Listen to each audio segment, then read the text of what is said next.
8 minutos en el territorio continental ecuatoriano, buscando la verdad y abogando por la recuperación de la paz y la seguridad en el Ecuador.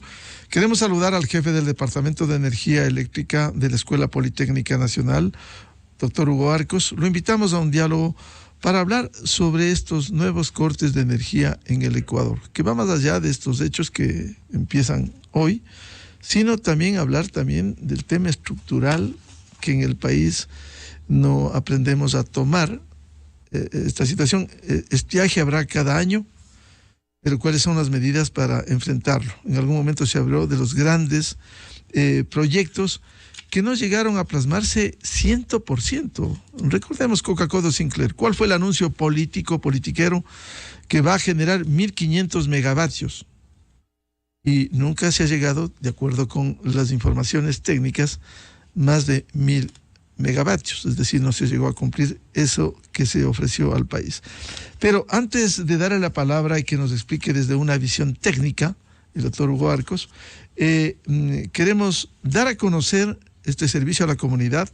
De 16 a 18 horas de hoy, la medida en Quito se aplicará en las zonas de influencia de las subestaciones eléctricas situadas en San Roque, 10 Vieja, El Bosque, Epiclachima, Nuevo Aeropuerto, Santa Rosa, sectores de Quitumbe en el sur, Irchimbía en el centro, hasta Tababela en el nuevo aeropuerto. Esto es en resumen de los tantos barrios que habrá corte de ese horario de 16 a 18 horas. Quiero ilustrar también con el anuncio que hiciera el ministro de Energía y Minas, doctor Fernando Santos Albite, sobre el tema de la energía eléctrica. No alcanza la generación para cubrir la demanda y por lo tanto nos vemos en la necesidad para precautelar que no exista un colapso eléctrico, el disponer cortes puntuales y temporales del suministro de energía eléctrica en el país. Creemos que durante el día de 7 de la mañana a 6 de la tarde habrá necesidad de cortes. Cada empresa eléctrica de distribución hará los cortes de la manera que cause menos de disrupción a la ciudadanía, a el sector productivo. Estos cortes serán temporales, por supuesto, hasta que entre nueva generación que vamos a contratar. Serán de alrededor de 4 horas en el día en la región Sierra y en la región oriental y 3 horas al día en la región costa. Bien, ese fue el anuncio del ministro Fernando Santos. Doctor Hugo Arcos, ¿cómo llegamos a estos cortes de energía, algo que parecía que se había superado en el Ecuador? Muy buenos días, muchísimas gracias por la oportunidad. Un saludo cordial a todos quienes sintonizan este importante medio de comunicación. Bueno, cómo se llega a estas condiciones ya de crisis, hay que llamarle con la palabra que es correcta, en este caso crisis, deviene del hecho de haber descuidado lo que sería la incorporación de más medios de generación eléctrica en el país. Hay que aclarar algo, ¿no? O sea, la ley eléctrica o el marco legal que tenemos en este instante, recordemos que proviene de un esquema o de una visión política muy direccionada hacia la contratación de generación a países que tienen empresas públicas, llámese China, llámese Rusia, llámese Brasil en su debido momento. Y ese marco legal lastimosamente quitó o fue concebido para quitar la posibilidad de que la empresa pública, en este caso CLGP, sea sujeto de crédito. Los créditos en su momento se lograban directamente a través de endeudamiento del Estado y eran direccionados por parte del gobierno, en condiciones de crédito que hasta la presente fecha no son claras. Resulta entonces que los gobiernos de transición, así llamados gobiernos de transición, no tomaron acciones sobre ese marco legal que tiene un componente político brutal. Y por lo tanto, y tampoco esos nuevos gobiernos siguieron con la decisión de endeudamiento para poder introducir más proyectos de generación en el sistema. De ahí que una empresa pública que no es sujeta de crédito, que no es capaz de implementar proyectos de generación, durante 6 años no ha incorporado ni un solo megavatio, porque de parte de los gobiernos ya no hubo esa intención de seguirse endeudando o seguir endeudando al Estado y seguir ingresando proyectos de generación con contratos de crédito bastante, diríamos, por decirlo menos, bastante poco transparentes, ¿no? Hasta la presente fecha no se sabe, siguen siendo documentos reservados los contratos de crédito que se hicieron en esas épocas.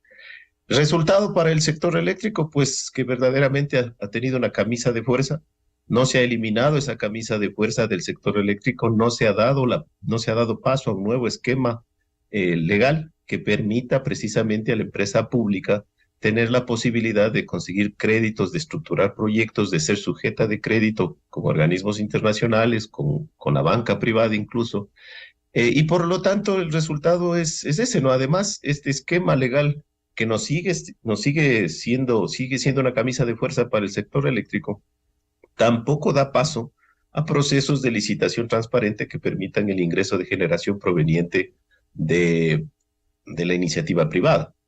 Todos conocemos que hay un proceso de licitación, se lanzaron a la aventura de un proceso de licitación de 500 megavatios con energías renovables, y la lógica era esa, que bajo ese esquema legal o bajo ese ambiente legal iba a ser muy difícil el lograr éxito en un proceso licitatorio, porque esa camisa de fuerza tiene una connotación política que no permite precisamente esa intervención del sector privado. El resultado en este punto es que no tenemos inversión en generación. Durante los últimos 6 años, como ya se ha indicado, no ha habido ni siquiera un megavatio instalado por parte de CLGP, y no habrá si es que no se cambie ese esquema o ese marco legal. Y por supuesto, llegamos a este punto en el cual declaratorias de emergencia dadas a nivel de acuerdo ministerial no son suficientes como para poder pensar en la incorporación rápida de generación térmica, obviamente, en estas alturas del partido. Y cualquier esfuerzo que se realice, si es que no se hace con una declaratoria de emergencia con decreto ejecutivo por parte del presidente, muy difícilmente dará como resultado la incorporación de generación en el país. Adicionalmente, pensar en que en 3 meses, hablamos de noviembre, diciembre y enero, que es el tiempo en que van a durar estas condiciones críticas del estiaje, esos 3 meses es imposible que nueva generación se incorpore al país. Y bueno, caemos nuevamente también en el tema de que contratos de emergencia siempre traen sospechas, siempre traen problemas y no son lo transparente que se desearía para el país. Pero claro, doctor Arcos, algo hay que hacer para tratar de enfrentar. De la noche a la mañana va a ser difícil, pero ¿cómo emprender decisiones? Usted ha hablado del tema de la ley, el tema de la contratación, pero no llegamos a esto. Si uno revisa la historia, que a veces se pasa por alto, hay proyectos como el Toachi Pilatón que está más de una década allí, no se llegó a concretar, a finalizar. El tema del estado de la central de Machala, es decir, aquí hay problemas que se han acumulado y que no ha habido decisión. Más allá de lo que decía, la expectativa que hubo con el Coca-Cola Sinclair sin llegar al 100% de la provisión que se ofreció, doctor Arcos. Sí, a ver, obviamente que si hablamos de proyectos que se han realizado, los que se han incorporado, hablábamos en su momento de los proyectos emblemáticos, algunos de ellos se incorporaron, algunos de ellos con relativo éxito, hay que decirlo, por ejemplo, el proyecto Villonaco, un proyecto eólico que ha sido un proyecto que relativamente ha funcionado o ha operado bien, lastimosamente es de una potencia baja, por mencionar un ejemplo de un proyecto que ha tenido una operación adecuada. El Coca-Cola Sinclair, como usted ya mencionó, siempre hubieron dudas y se plantearon muchas dudas, muchos análisis respecto de si la potencia con la que fue dimensionado fue la adecuada. Sin embargo, de lo cual ese proyecto empezó a operar energéticamente, ha aportado a lo que es el sistema. Pensemos en que el Coca-Cola Sinclair llegó también después de la última crisis, que fue en el año 2009. Coca-Cola Sinclair empezó a operar unos años después de aquello, y podría decirse que la operación tanto del proyecto Masar como el proyecto Coca-Cola Sinclair han sido la operación de proyectos que han permitido en estos últimos años mantener abastecido el sistema, ¿no? Eso también hay que, en cierta manera, resaltar. Problemas como, por ejemplo, en el Toachi Pilatón, nuevamente viene el tema de la intervención política dentro de lo que es la realización de los proyectos. Se dio una intervención política, se terminaron provocando la salida de los contratistas, en este caso de la empresa rusa, prácticamente se les expulsó del proyecto y obviamente cuando se toman esas decisiones apresuradas con un tinte político, antes que con un tinte técnico, tanto en lo legal como en este caso eléctrico, energético, pues esas decisiones cobran factura, porque después esas empresas son empresas internacionales que tienen el derecho de defenderse y tienen el derecho de inclusive ser resarcidas por problemas, porque todo está establecido en un contrato. Entonces, que se toman decisiones de carácter político, de índole visceral, pues dan como resultado este tipo de inconvenientes. En lugar de abonar para que se solucionen los inconvenientes, pues desde el punto o desde la directiva política en su momento se tomaron decisiones viscerales y eso ha dado como resultado juicios, ha dado como resultado problemas y como tal la no entrada 100% de la potencia de este proyecto, que dicho sea de paso, es uno de los pocos proyectos de la cuenca del Pacífico y que en estos días, si es que tuviésemos esa potencia disponible al 100%, tendríamos un menor déficit energético, porque la cuenca del Pacífico en estos días está de fiesta. Todos los días llueve aquí en Quito, todos los días circula agua por el río Guayabamba, y todos los días genera, por ejemplo, el proyecto Manduriaco, que es otro de los proyectos que se realizaron. Si es que fuese también en esta época el proyecto Toachi Pilatón, si estuviera al 100% estuviera generando 24/7 y aportando a cubrir el déficit que ahorita nos causa posibles apagones, ¿no? Entonces, realmente lo que se puede resumir es que el sector eléctrico ha tenido en los últimos años lastimosamente una intervención política innecesaria, no ha sido manejado el marco legal de una manera técnica, no ha tenido esa connotación de también ser un marco legal dinámico que permita que se mejoren las condiciones para la inversión, tanto privada como pública.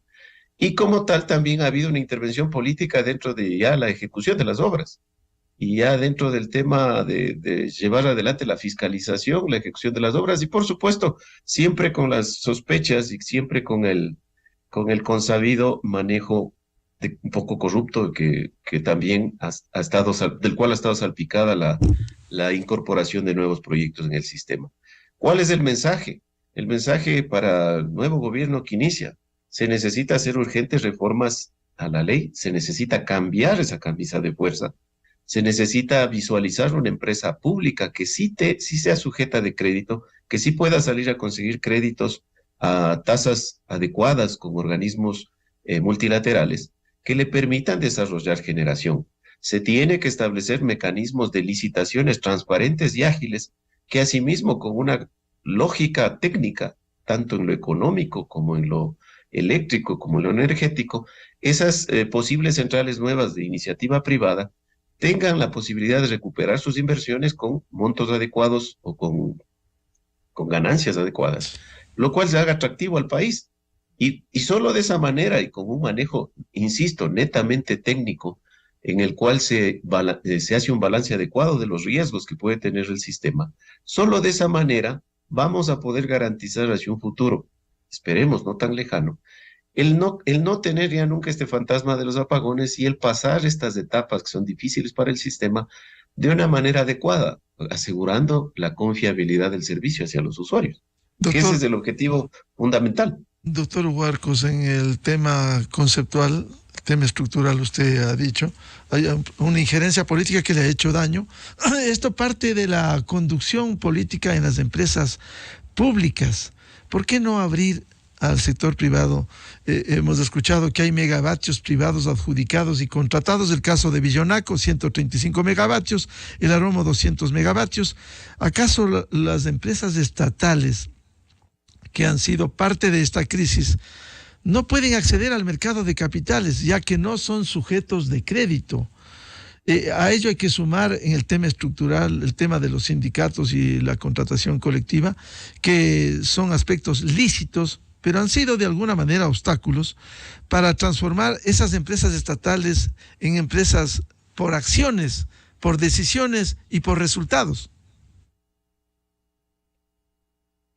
Sí, o sea, el tema fundamental aquí es que nosotros en este punto, o más bien dicho desde la academia, viéndolo desde la academia, tenemos que hacer un análisis bastante profundo de lo que es la situación actual del sector. Y sobre esa base pensamos en que sobre esa base se deberían definir los lineamientos para la estructuración de un nuevo marco legal.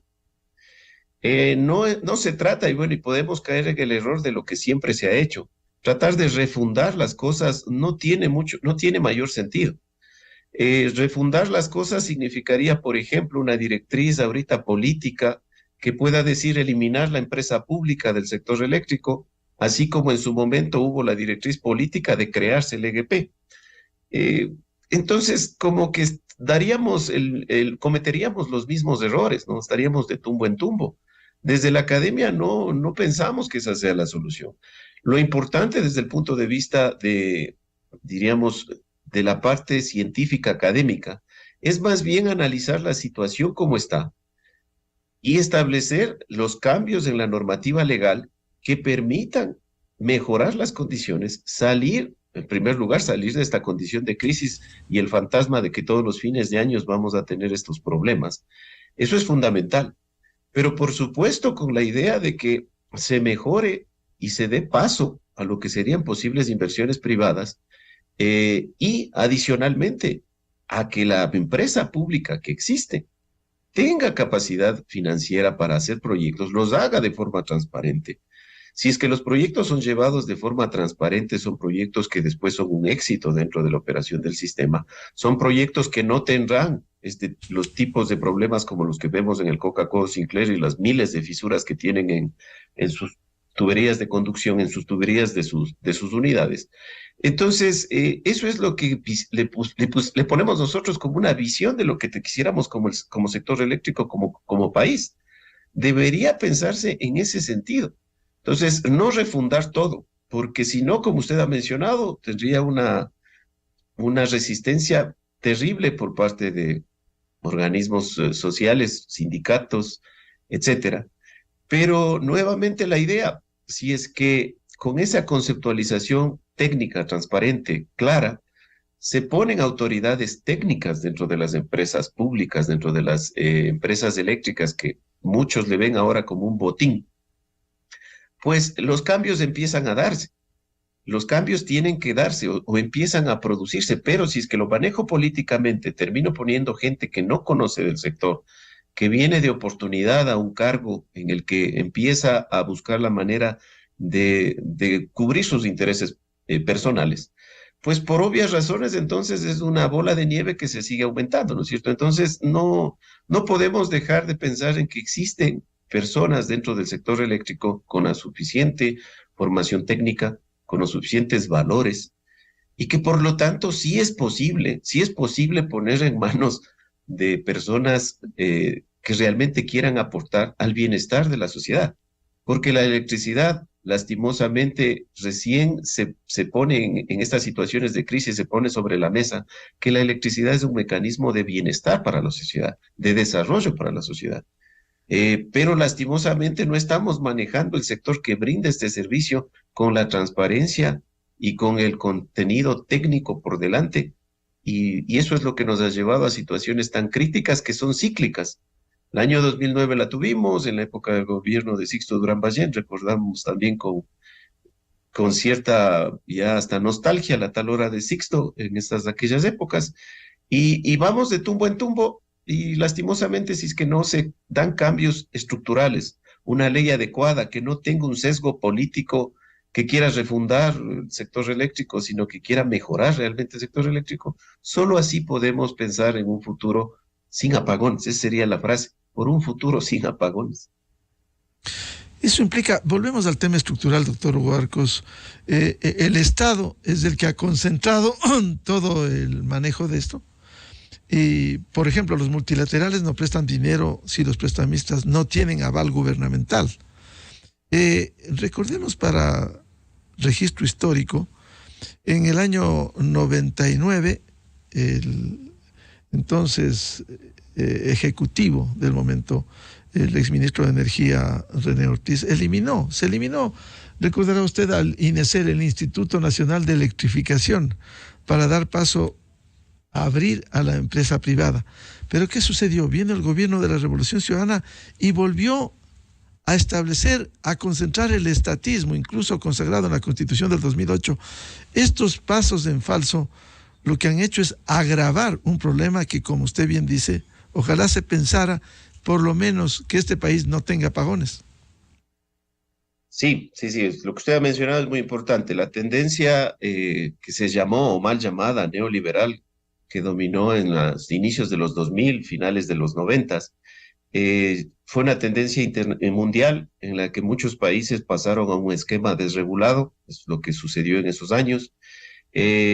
Países como Argentina, Chile fueron pioneros en Sudamérica, el mismo Perú, Colombia, han mantenido esos esquemas desregulados, es decir, con una fuerte participación privada, una descentralización de lo que serían los servicios de energía.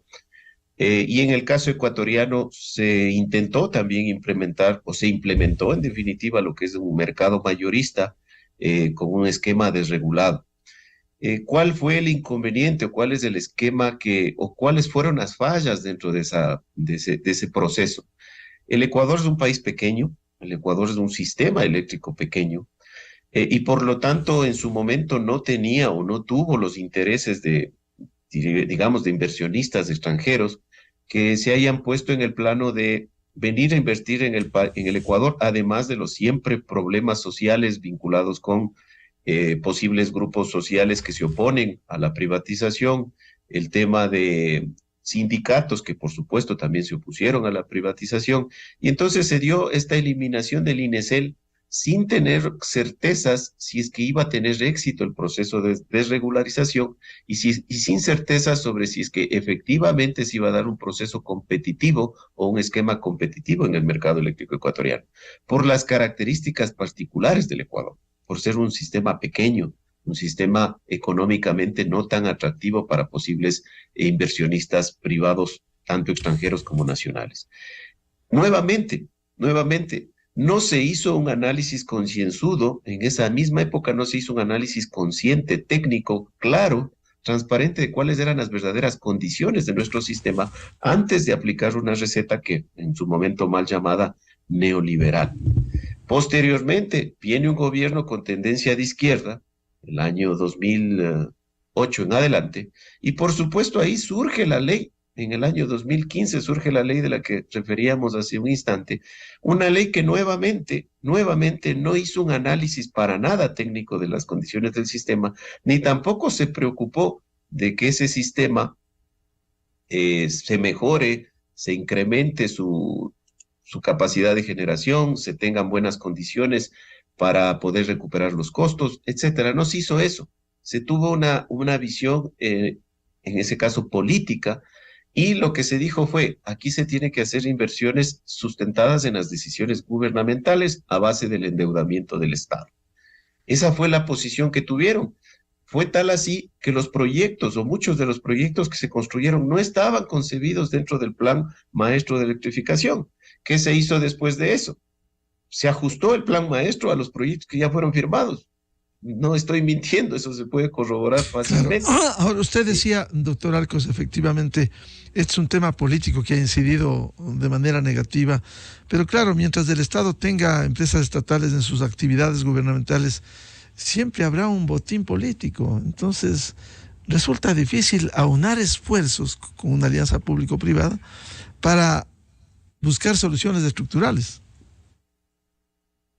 Por supuesto que estamos en una condición muy difícil, estamos en una condición extrema ahorita con el tema de la crisis, pero nuevamente mi recomendación, y creo que es la visión desde acá de la academia, el análisis que se tiene que hacer para las modificaciones del marco legal que tenemos, tiene que ser un análisis que se ajuste a las condiciones actuales del país, porque como le dije anteriormente, ¿qué sacaríamos si es que ahorita viene una directriz o un gobierno que establece una directriz de, por ejemplo, eliminar la SELEC? Volvemos prácticamente al año 99 y capaz que en condiciones mucho más críticas que las que se tuvieron en el año 99. Si se elimina la empresa pública, ¿qué se hace con los activos que maneja esa empresa pública? ¿A quién se le entrega? La No alternativa real es que seguirá la política manejando el sector público. Gobierno que venga, de cualquier tinte político, va a seguir manejando las empresas a su arbitrio y no pensando en el servicio, en los usuarios, ni en el país. Ahí está el punto. Se tiene que entonces hacer una evolución en cuanto a la ley, que ya no esté directamente en el poder exclusivo del gobierno. La ley tiene que tener participación en su elaboración, tiene que tener participación de la academia. Desde ya tienen nuestra voluntad para participar, para guiar esa estructuración de un nuevo marco legal. Tiene que tener participación de los actores interesados, en este caso actores privados. Tiene que tener también supervisión, ¿por qué no?, de organismos multilaterales de crédito o de la banca, porque son elementos que tienen que ser debidamente analizados e incorporados dentro de una nueva ley que tiene que tener la característica de dinámica, de tal manera de que, como ya no teniendo en su total poder, como fue en el caso de la ley actual, no teniendo en su total poder, sino siendo algo que se discuta, que se trate, que se analice técnicamente, va a ser más fácil ir evolucionando hacia un esquema en el cual el gobierno ya no pueda tener la posibilidad de hacerse una toma política y manejar políticamente todas las empresas. Entonces, eso se puede corregir, pero a través del marco legal. No puede pensarse en otra manera, porque si no, es lo que está sucediendo ahorita. Tenemos una camisa de fuerza tal que nos ha llevado a tener, y gobiernos que no han tomado ninguna decisión al respecto. Y por eso 6 años en los que no hemos invertido ni un solo megavatio, y tal vez son 6 años en los que se ha hecho un manejo. Recordamos épocas en que SELEC ha tenido casi que mensualmente un nuevo gerente, y muchos de ellos no tenían ni la más mínima experiencia en el sector eléctrico demostrable, pero se turnaban casi que mes por medio. Entonces, eso es lo que solo se puede evitar si es que dentro de esta discusión intervienen los actores, interviene la academia, intervienen los sectores privados, interviene, ¿por qué no también, y representados adecuadamente, intervienen los sindicatos y los grupos de trabajadores del sector, que también son parte de, y tienen que verse reflejados su discusión y sus criterios dentro de lo que sería una ley, insisto, una ley que tiene que ser pensada como un instrumento dinámico, que tiene que ser cambiado y no tiene que ser una camisa de fuerza que dure, como esta ley desde el 2015 acá, 8 años, y que nadie haya hecho nada, a pesar de que no se invertía ni un solo megavatio, no se incorporaba ni un solo megavatio en el sistema. Bien, muchas gracias al doctor Hugo Arcos, una visión técnica. Él es jefe del Departamento de Energía Eléctrica de la Escuela Politécnica Nacional, para hablar de estos temas. Seguiremos en contacto, doctor Arcos, porque el problema está latente y vigente en el Ecuador mientras dure este estiaje hasta comienzos del próximo año. Muy amable, Hugo. Muchísimas gracias, muy amable. Muy buen día. Enseguida, en la revista de Opinión Democracia. 8:36 minutos en el territorio continental ecuatoriano, buscando la verdad. Vamos a una pausa publicitaria y ya volvemos para hablar sobre la seguridad en las vías del Ecuador. Invitados el presidente de la Federación Nacional de Transporte Pesado, Felipe Vizcaíno, y el general Juan Méndez, experto en seguridad. Desde 1984 con Gonzalo Rosero. La revista de Opinión Democracia. Siempre líderes, siempre confiables. Enseguida regresa